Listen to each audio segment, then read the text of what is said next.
Natural forces acting on all type of vehicle, ये जो कुदरती फोर्सेस होती हैं ये हर तरह की व्हीकल्स के ऊपर असरअंदाज होती हैं। ये जानना हमारे लिए बड़ा अहम है कि ये कुदरती फोर्सेस होती क्या हैं। सबसे पहले हम ये जानेंगे कि एक फोर्स, एक कुव्वत क्या होती है।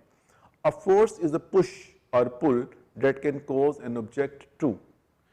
फोर्स एक ताकत होती है जो कि किसी भी ऑब्जेक्ट को पुश कर सकती है, पुल कर सकती है।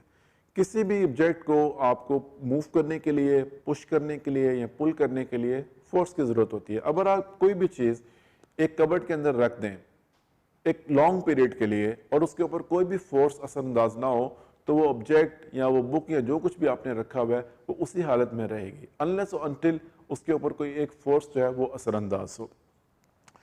तो फोर्स एक पुश और पुल पावर होती है जो कि किसी भी ऑब्जेक्ट की स्पीड को बढ़ा सकती है, इसकी स्पीड को कम कर सकती है, इसकी डायरेक्शन को चेंज कर सकती है, इसकी शेप को चेंज कर सकती है। अगर आप अपने हाथ में कोई एक फॉर एग्जांपल एक पेप्सी का कैन पकड़ लेते हैं, अब आप उसको क्रश करते हैं, आप उसको दबाते हैं, तो आपकी जो दबाने की कुव्वत है इससे आप उसकी शेप को चेंज कर सकते हैं। तो वो जो पहले शेप बिल्कुल डिफरेंट थी, आपके इसको दबाने की वजह से और प्रेस करने की वजह से उसकी शेप चेंज हो गई। नेचुरल फोर्सेस, जैसे कि मैंने पहले कहा, हर तरह की गाड़ियों पे असरअंदाज होती है। तो फोर्स यहाँ पर दो तरह की होती है, एक होती है बैलेंस्ड फोर्स, एक होती है अनबैलेंस्ड फोर्स। एक होती है मुतवाजन फोर्स, एक होती है गैर मुतवाजन फोर्स। बैलेंस्ड फोर्सेस क्या होती है? In general, if the driving force is equal to the force of air resistance and ground friction, then the vehicle that is already moving will carry on at the steady speed in the straight line.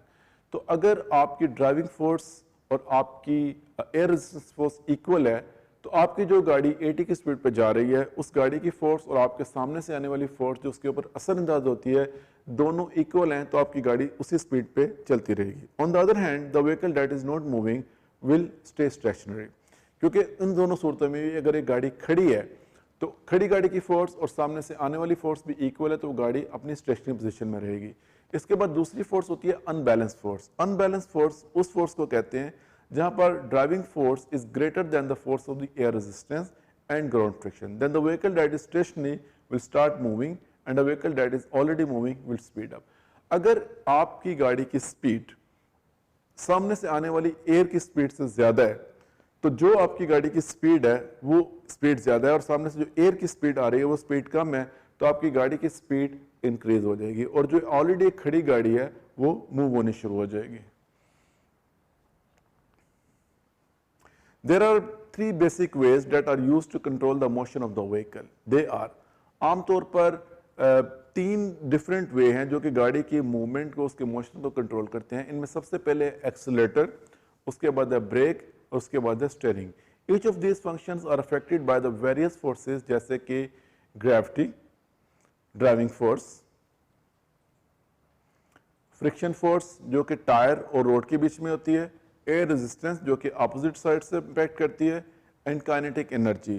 Kinetic energy the vehicle possess because of its motion. तो kinetic energy वो energy होती है जो कि vehicle अपने motions की वजह से जनरेट करती है।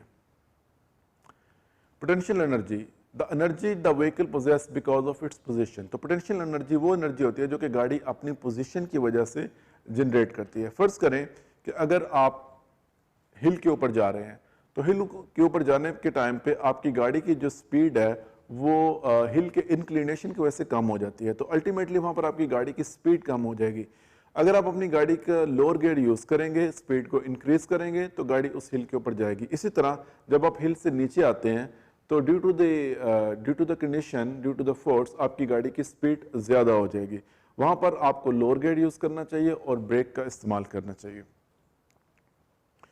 Centrifugal force the tendency of the vehicle to be pulled outwards when driving around the curve. आपने नोट किया होगा कि कभी कभी जब आप बेंड के ऊपर जाते हैं, तो अगर आप अपनी गाड़ी की स्पीड को पहले से कंट्रोल नहीं करते, तो आपकी गाड़ी बेंड के ऊपर अपनी पोजीशन में नहीं रहती, बल्कि उसकी पोजीशन चेंज हो जाती है और वो आउटवर्ड्स यानी कि बाहर की लेन में मूव हो जाती है। Natural forces acting on vehicles में वेरी डिपेंडिंग ऑन। तो बहुत सी नेचुरल फोर्सेस जो गाड़ियों के ऊपर असरअंदाज होती हैं वो डिपेंड करती हैं गाड़ी के वजन के ऊपर, गाड़ी की हाइट के ऊपर, गाड़ी की स्पीड के ऊपर और गाड़ी की पोजीशन के ऊपर। Remember, always use vehicle safety feature as they absorb the energy during crash to keep the occupant safe. याद रखें कि जब भी आप गाड़ी चलाएं तो गाड़ी के हिफाजती फीचर्स को इस्तेमाल करें, क्योंकि एक्सीडेंट होने की सूरत में ये हिफाजती फीचर एक्सीडेंट की जो एनर्जी होती है उसके बड़े पार्ट को एब्जॉर्ब कर लेते हैं, ताकि आप तक जब वो एक्सीडेंट पहुंचे तो वो कम से कम आपके पास पहुंचे।